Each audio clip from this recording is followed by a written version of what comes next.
Welcome to the Cup of Joe Wrestling Show. Cup of Joe Wrestling Show? With Joey Harris. A podcast for the wrestling fan on the go. So take your favorite beverage of choice and join Joey as he takes a look at some of the biggest shows on the WWE Network.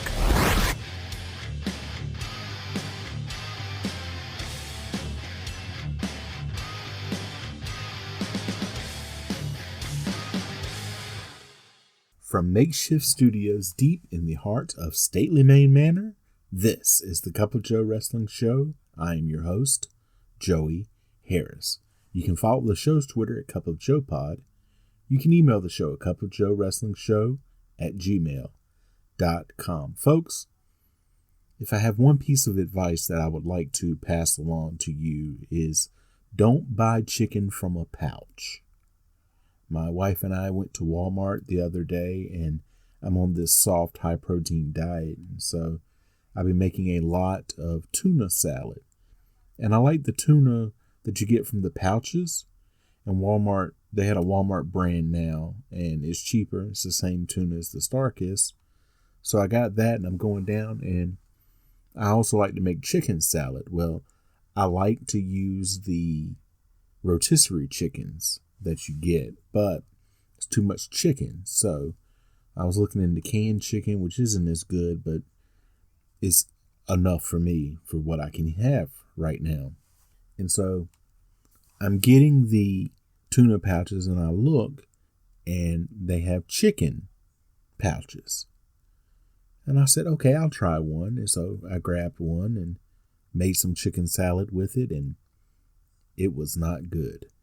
That's one to grow on, as they used to say on the NBC Saturday mornings when I would watch cartoons. They'd have NBC people who were on NBC shows, celebrities, do one to grow on. It was more like The More You Know, kind of an offshoot of that or a predecessor of that. And they all seem to be hosted by Perry King from Riptide. So I don't know what that's all about, but I digress, because today we look at Survivor Series 1990 from the WWF.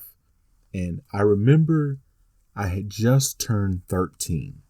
I was not a full-fledged wrestling fan yet, but I was slowly getting indoctrinated to it.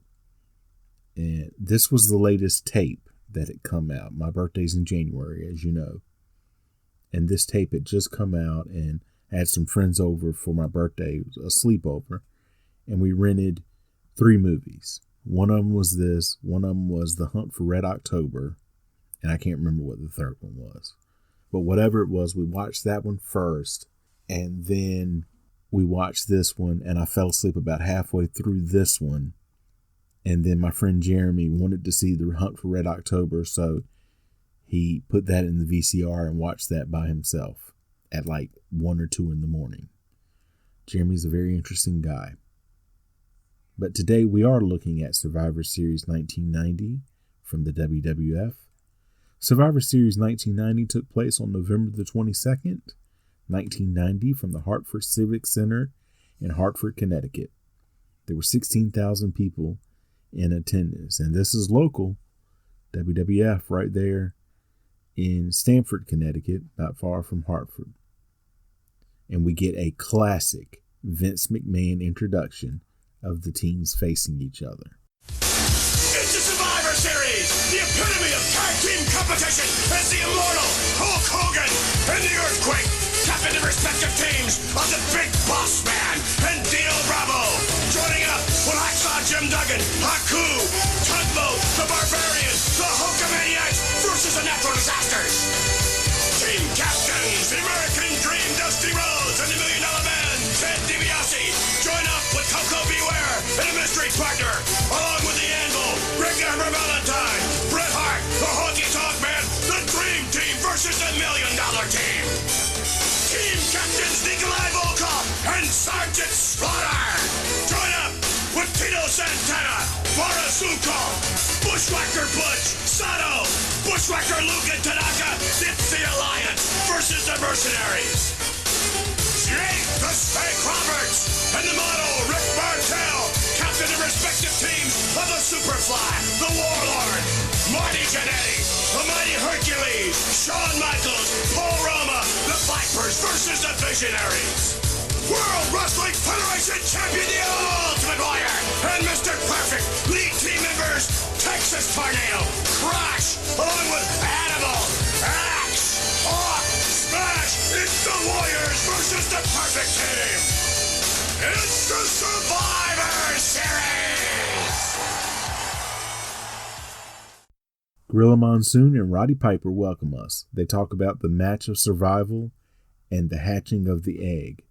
They also talk about the pay-per-view being broadcast to the armed services as Operation Desert Shield is going on. And this was big at the time, folks. Everybody was talking about Operation Desert Shield. President Bush actually went over there and had Thanksgiving with the troops. I mean, this was a big thing going on at the time. The Perfect Team, Mr. Perfect, Demolition Axe, Smash, and Crush with Mr. Fuji and Bobby Heenan versus the Warriors, the Ultimate Warrior, the Texas Tornado, and the Legion of Doom, Hawk and Animal. This is Axe's last stand, and he doesn't even bother to slick his hair back. Mean Gene Okerlund interviews the Warriors. They're all intense. They keep the Texas Tornado short and to the point. Warrior babbles on about skeletons and such, and Animal calls the LOD fans Little Doomers. Gorilla Monsoon says the place has gone bananas when the Texas Tornado's music hits, and literally no one is standing up. The faces all get separate entrances and music.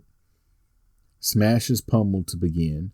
Perfect comes in and sells for everyone. Classic Perfect.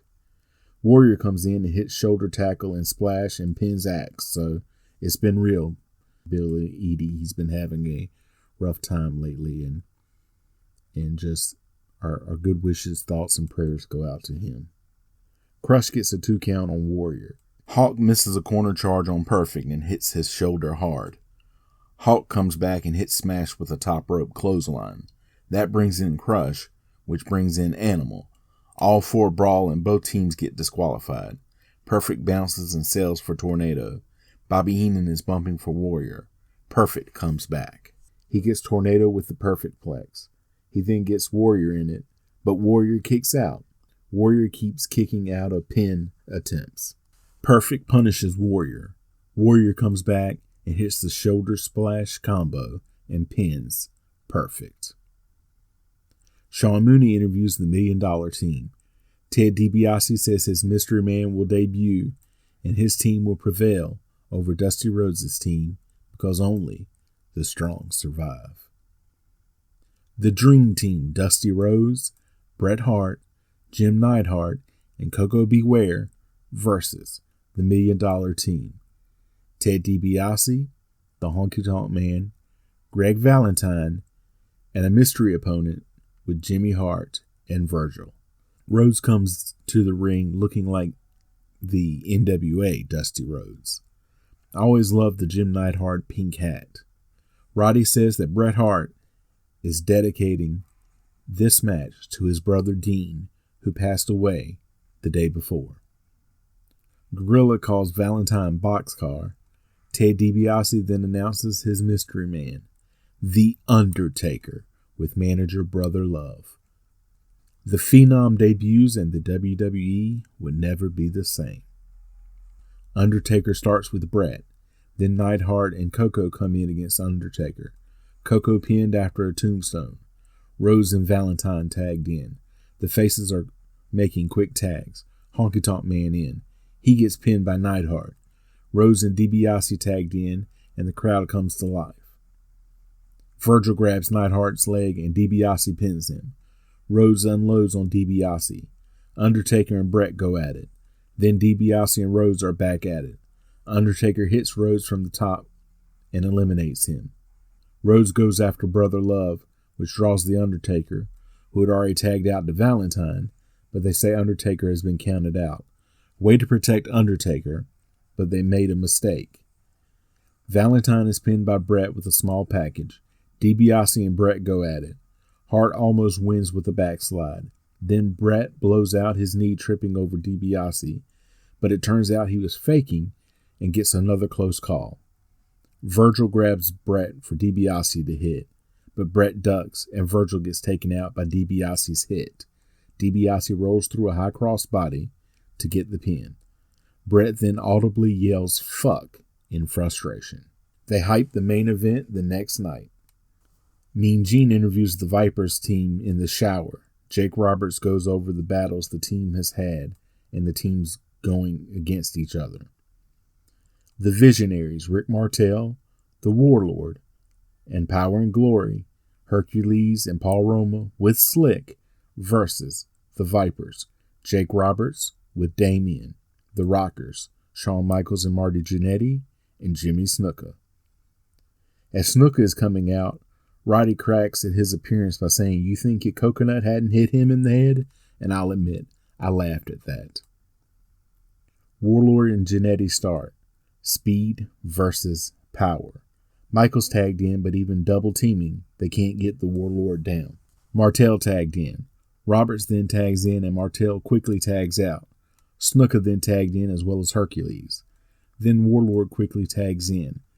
Jannetty then in. Warlord pins him after a power slam. Roberts is in and a DDT chant goes out. Gorilla breaks out an anatomy lesson about the back of the head, so if you're drinking at home, you can take a shot. Heels take turns beating down Shawn Michaels. Martel misses a charge in the corner. Snuka is in and he does a crossbody, but Martel rolls through and pins Snuka with a handful of tights. Roberts then in, so Martel goes out. Hercules is in, but he bails when Roberts goes for the DDT. Roberts is selling his eye injury. Michaels is in against Roma. Hercules then in, and he hits Michaels hard. Quick tags by the heels. Michaels is pinned by the Powerplex. Roberts is punished by the Warlord. Roberts hits the DDT on Warlord, but the referee is distracted. Martel goes to spray him with the atomizer, but Roberts rolls away and brings out Damien. He chases Martel to the back with him and gets counted out. The entire Visionary team survives. We get a Royal Rumble ad. Sean Mooney interviews the Hulkamaniacs team.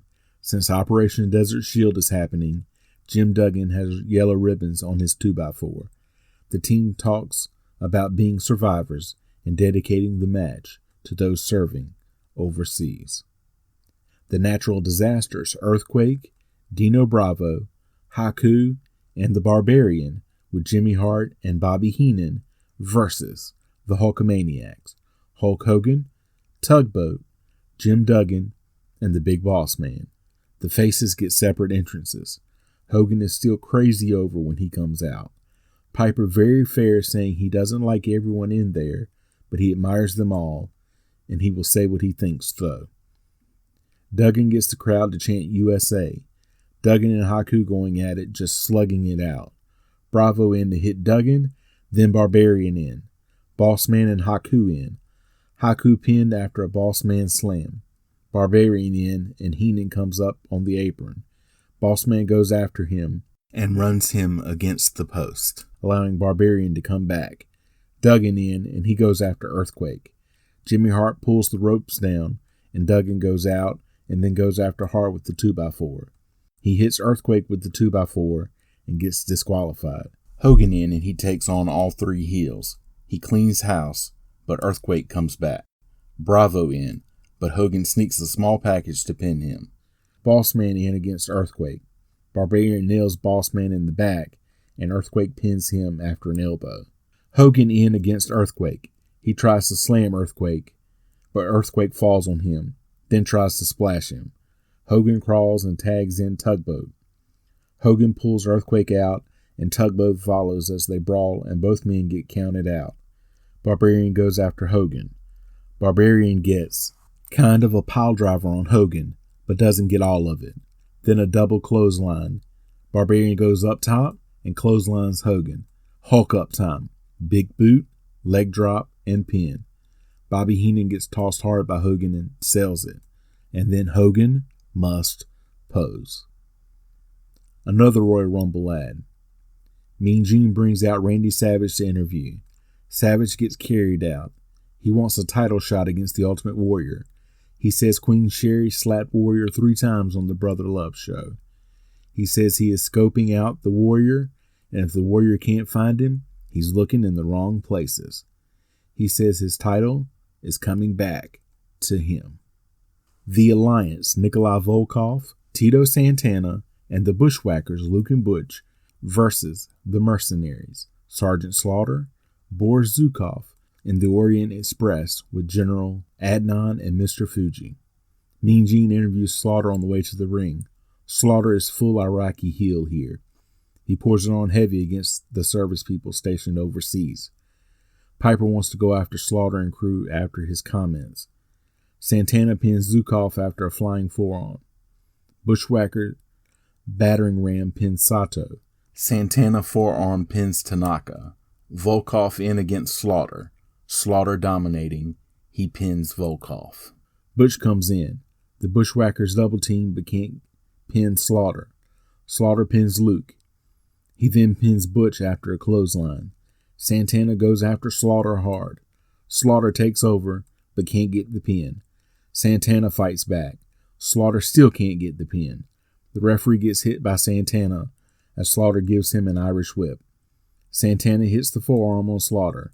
General Adnan comes in and hits Santana with the flag. Slaughter gets the camel clutch on, and the ref taps him, and Slaughter thinks he's won, but he's been disqualified. The crowd goes crazy. Sean Mooney interviews Ted DiBiase and the Visionaries. They say they have unity and teamwork. DiBiase says he's given a lot of incentive money. DiBiase says the egos of Hulk Hogan and the Ultimate Warrior won't allow them to survive, and Tito Santana is in the right place at the wrong time. Another promo for the main event the next night. Mean Gene is at the egg as it is cracking open. The world-famous Gobbeldy Gooker comes out.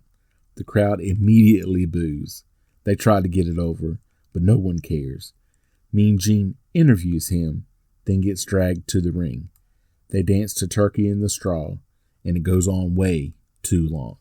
Sean Mooney interviews the Ultimate Warrior, Hulk Hogan, and Tito Santana. Hogan says the odds are against them, but they're not worried. Santana says the grand finale is what it's all about. Warrior then runs down each member of the heel side and talks about Hulkamania, Warrior Wildness, and Ariba Dirty, and I am so embarrassed for him. Grand finale match of survival. Ted DiBiase, Rick Martel, Hercules, Paul Roma, and the Warlord with Virgil and Slick versus Hulk Hogan, the Ultimate Warrior, and Tito Santana. Roddy asks Gorilla if he wants to bet on the finale, but Gorilla declines, which surprises me knowing how much Gorilla liked to gamble. Hogan comes out first for the faces, then Santana, then Warrior comes out last. Santana hits Warlord with a forearm to pin him right away. The heels then take over on Santana. He fights back on DiBiase. DiBiase hits the stun gun on Santana, then pins him. Hogan in. DiBiase comes back and tags in Hercules. He gets Hogan down and Roma tagged in. He batters Hogan and tags Martel. He hits Hogan a few times and tags Hercules in. Heels double teaming Hogan. DiBiase and Hercules working him over.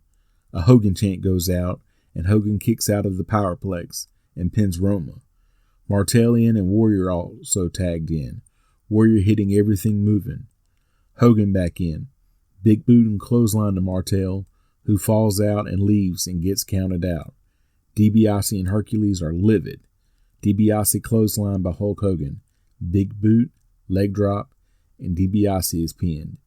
Warrior in and shoulder block and splash to pin Hercules.